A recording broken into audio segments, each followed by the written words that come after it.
Hello, welcome to Simple Answers. I'm your host Jason. In this video, I'll be showing you how to add links to your Reddit profile.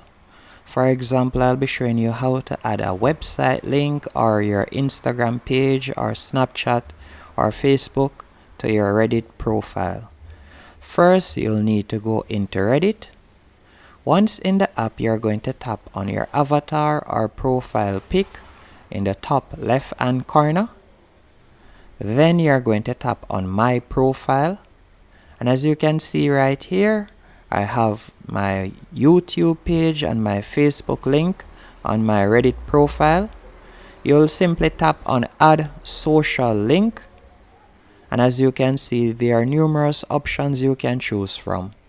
You can choose to add Buy Me a Coffee, Cash App, Discord, Facebook, Instagram, or if you like to add your website link, you can tap on custom URL right there.